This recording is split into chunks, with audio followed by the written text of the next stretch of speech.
Assalamualaikum warahmatullahi wabarakatuh.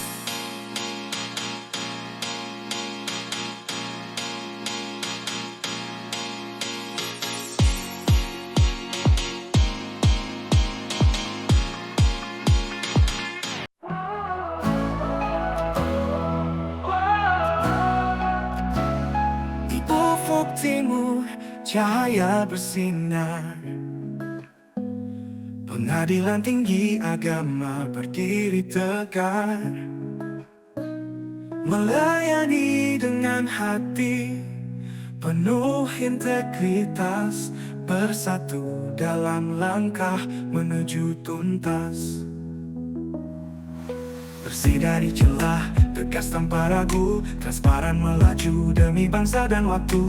Dengan semangat juang nilai-nilai suci, kami hadirkan keadilan penuh arti. PTA Palu mengabdi sepenuh jiwa untuk negeri, wujudkan asa mulia. Oh, BBM jadi tujuan utama. Birokrasi bersih, layanan prima.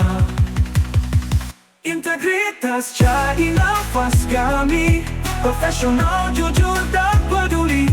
Kami terus melangkah pasti demi keadilan yang hakiki.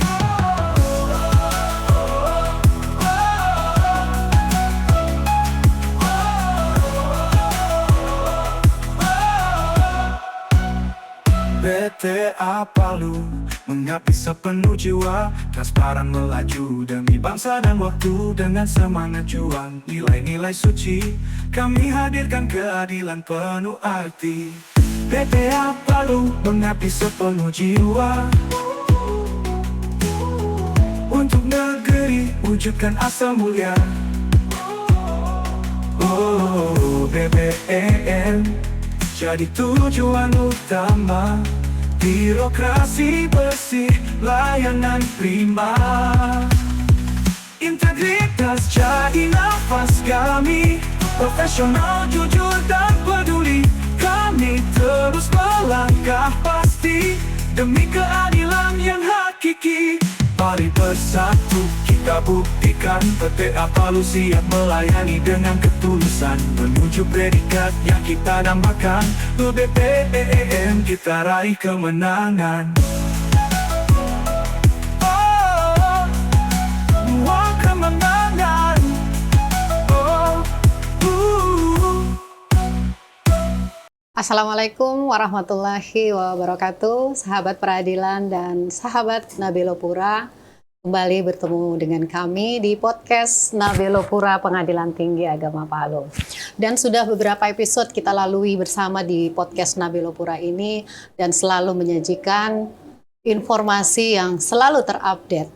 Dan saat ini sahabat peradilan dan sahabat Nabilo Pura, kami akan menghadirkan narasumber yang tidak kalah serunya. Beliau adalah Wakil Ketua Pengadilan Tinggi Agama Palu yang beberapa waktu berlalu saat ini sudah menjadi Wakil Ketua Pengadilan Tinggi Agama Palu. Beliau adalah yang mulia, nanti diperkenalkan sendiri Bapak ya namanya ya Bapak, untuk lebih dekat lagi dengan sahabat peradilan dan sahabat Nabilo Pura.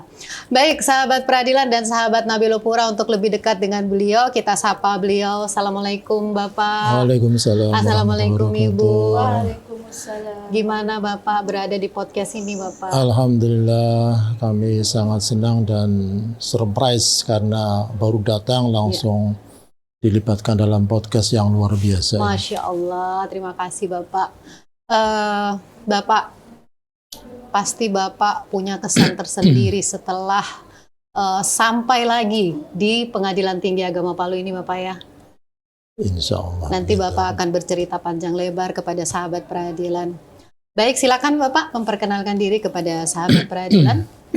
Baik, Assalamualaikum warahmatullahi wabarakatuh. Perkenalkan, saya Abdul Ghafur dan ini adalah pendamping saya yang saya sering mengistilahkan bidadari saya. Masya Allah. Saya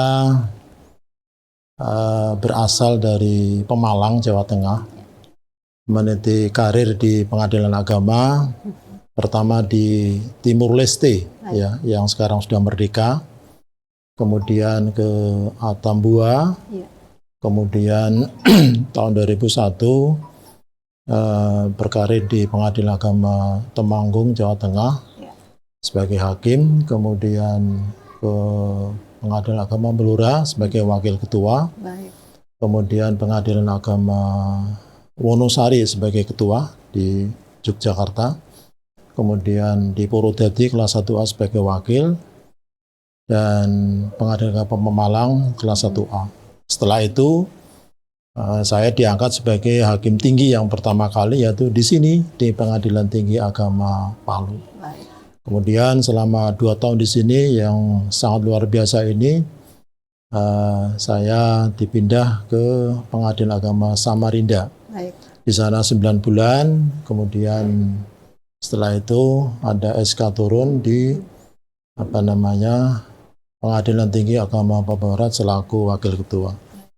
Dan setelah di sana selama 2 tahun, ya, Putri, saya ternyata takdir menggariskan saya, ya, untuk kembali ke kampung halaman kedua, Putri, luar biasa, ke Pengadilan Tinggi Agama Palu. Jadi dengan perasaan yang penuh dengan mengharu biru, ya, perasaan yang bagaimana rasanya mau ketemu kampung halaman dengan saudara-saudara yang ada di sini, itu merupakan sesuatu yang luar biasa, dan itu sangat saya syukuri. Ya, mudah-mudahan selama di sini bisa bergabung lagi, bisa kembali mengukir sejarah dan prestasi yang lebih baik lagi. Begitu. Insya Allah. Ya. Baik Bapak, luar biasa ya. Saya merasa tersanjung berada di antara Bapak dan Ibu ini. Bapak, sekembalinya Bapak di Pengadilan Tinggi Agama Palu, apa yang Bapak bisa melihat dari perkembangan yang ada di kantor Pengadilan Tinggi Agama Palu ini, Bapak, setelah sekian lama Bapak tinggalkan? Baik, jadi secara detailnya itu saya meninggalkan Palu sejak tahun 2022 sampai pertengahan 2025. Baik. Artinya selama 3 tahun.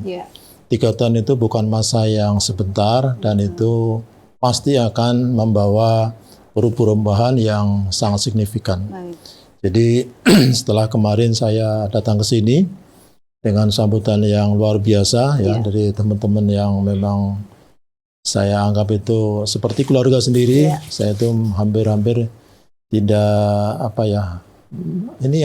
mimpi atau bagaimana ya, sudah datang lagi ke sini, alhamdulillah. Kemudian setelah masuk halaman kantor, Masya Allah, ternyata dari performa, ya, di halaman itu sudah banyak sekali perubahan, ya, dengan keindahannya, keasriannya, dengan berbagai macam aksesoris yang saya kira itu sangat menarik, ya, sangat menarik dari tampilan di depan. Dan ini layak memang untuk sebuah satker yang sudah menyandang predikat WBK. Ya, jadi itu sangat-sangat luar biasa.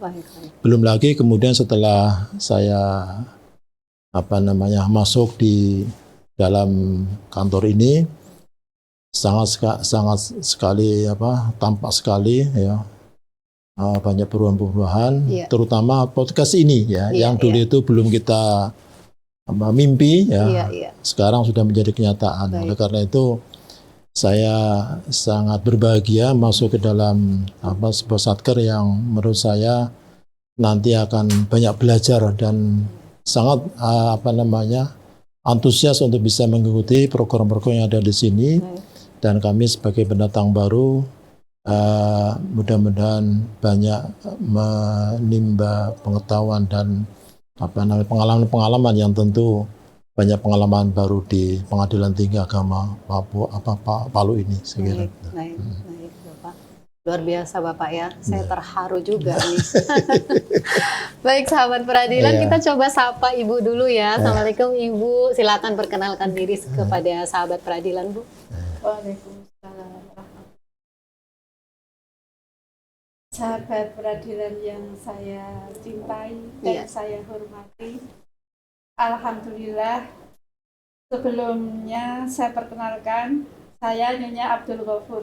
Masya Allah, bidadari. Ya, dengan nama asli dari kedua orang tua saya, Iya. Siti Nur Latifah. Kami lahir di Magelang, dekat Candi Borobudur. Oh iya. Alhamdulillah sampai saat ini Allah memberikan takdir panjang sehingga bisa menemani Bapak mulai dari CPNS Iya. sampai saat ini berada di Pengadilan Tinggi Agama Palu. Iya. Tentunya dengan penuh liku-liku, ada yang membahagiakan Iya. dan ada juga kalau diingat-ingat yang sedikit karena saya harus berani Iya. menyiapkan sampai berani pensiun dini Masya Allah. untuk menemani di Ya. mana suami bekerja karena saya sadar Ya. bahwa kantor tentunya harus dibantu dengan kemajuan Dharma Yukti kali ini. Tanpa istri yang mau berkorban, insya Allah juga sulit untuk dikatakan mana Dharma Yukti. Nah, ini dengan Bismillahirrahmanirrahim. Ya. Alhamdulillah sampai saat ini saya masih bisa menemani. Masya Allah Bu, luar biasa. Bapak, dari tadi tuh saya selalu mendengar Bapak menyebut Ibu Bidadari. Boleh tahu tidak Bapak, apa sih yang perasaan Bapak itu sampai mengatakan bahwa itu Ibu Bidadari? Kan saya seorang istri juga, pingin dong Pak dipanggil Bidadari juga sama suami saya. Sosok Ibu di mata Bapak seperti Ya. apa? Jadi bidadari itu adalah sebuah julukan ya, yang sebenarnya hanya ada di surga. Tapi sebelum kita masuk surga, boleh dong kita punya bidadari di dunia. Karena dengan kita menyematkan kata bidadari kepada istri kita itu, itulah sebagai wujud saya sebagai suami itu memberikan perhatian, memberikan rasa cinta, sayang dan sebagainya. Dan yang lebih penting adalah bahwa kita menganggap bahwa istri itu adalah teman berpikir, ya, teman untuk segala suasana, baik suka maupun duka. Dan yang lebih penting adalah penguat daripada apa yang kita lakukan. Ya. Ketika mungkin kita ada di kantor dan sebagainya itu ada permasalahan-permasalahan, ketika kemudian ketemu istri, ada seorang sosok ya yang saya dalam tanda petik bidadari itu bisa memberikan minimal support, minimal memotivasi untuk menguatkan supaya kami di kantor tetap kuat demi kemajuan tugas dan tanggung jawab yang kita emban. Dan itulah sosok istri yang seharusnya kita tempang seperti itu. Sehingga dengan demikian tidak salah kalau semua suami seharusnya menganggap istrinya itu sebagai seorang bidadari. Karena dengan demikian maka kita akan memperlakukan ya seorang perempuan, seorang istri yang betul-betul membantu kita ya hampir lebih dari 24 jam ya. Betul. 24 jam itu perhatian mereka adalah untuk kita. Makanya kita harus kembali atau memberikan perhatian juga harus minimal sama. Itulah yang saya sebut bahwa sebutan ini sebenarnya hanya sebutan, tapi itulah makna yang menurut saya harus kita resapi, dan kami mengajak kepada teman-teman suami harus yang berlakukan seperti itu, karena memang pada dasarnya semua orang itu butuh perhatian, butuh ya minimal ada ujian atau hal-hal yang sifatnya memberikan apresiasi. Itulah yang sama-sama kita butuhkan. Tapi kadang-kadang kita sering lupa bahwa kita sulit untuk menyatakan terima kasih Baik. atas jasa-jasa perjuangan seorang istri. Ya. Kadang-kadang kita lupa minta maaf ketika kita merasa bersalah karena gara-gara gengsi kita sebagai seorang suami. Sehingga demikian, maka insya Allah kami berharap dengan mohon ridha Allah, itulah yang kita harapkan bahwa pasangan kita ini tidak hanya di dunia, Baik. tapi nanti sampai ke akhirat itulah menjadi pasangan kita. Seperti itu, Bu Indri. Aduh, saya jadi melo ini Pak. Kayaknya mendalam sekali ya Masya arti ibu Allah. buat Bapak, luar biasa. Iya. Baik Bapak, saat ini Bapak sudah menjadi Wakil Ketua Pengadilan Tinggi Agama Palu. Trik apa Bapak ke depannya untuk Pengadilan Tinggi Agama Palu ini akan semakin maju di depan nantinya Bapak? Silahkan Bapak. Baik. Sejatinya saya tidak dalam kapasitas menyampaikan seperti itu. Ya. Karena setelah saya keluar dari sini itu, kita kemudian dalam suasana yang lain, kemudian yang terakhir 2 tahun ini, saya berada dalam suasana Satker yang baru dibentuk, ya, dengan struktur organisasi yang sangat terbatas, SDM yang juga tidak ideal, dengan sumber daya yang lain yang juga sangat terbatas. Oleh karena itu, saya kira kunci sukses di mana-mana itu tidak lebih dari hal-hal yang terkait dengan komitmen, kemudian koordinasi dan kolaborasi. Baik. Ketika semua kita yang ada di pengadilan atau di sebuah satker itu punya komitmen yang sama dari pimpinan sampai ke bawah, insya Allah itu akan menjadi modal yang sangat kuat. Kemudian koordinasi juga kita sangat penting untuk melakukan itu, karena bagaimanapun tidak mungkin satu jabatan itu dilakukan sendirian tanpa ada koordinasi dengan yang lain. Dan yang ketiga adalah kolaborasi. Ya, jadi kita penting atau mungkin sinergitas dengan instansi lain, karena keberadaan kita ini tentu banyak membutuhkan hal-hal yang terkait dengan instansi yang di luar, kolaborasi sinergitas dengan instansi luar. Baik. Dan itulah yang menjadikan bahwa sebuah satker ini menjadi unggul, ya, atau selevel di atas mereka.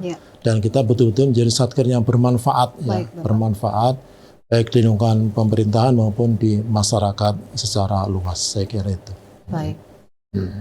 Sahabat peradilan, itu tadi bincang kita dengan Bapak Wakil Ketua Pengadilan Tinggi Agama Palu, yang nantinya akan membawa bersama pimpinan untuk membawa Pengadilan Tinggi Agama Palu lebih ke depan lagi nantinya, ya Bapak, dengan didampingi bidadari Bapak.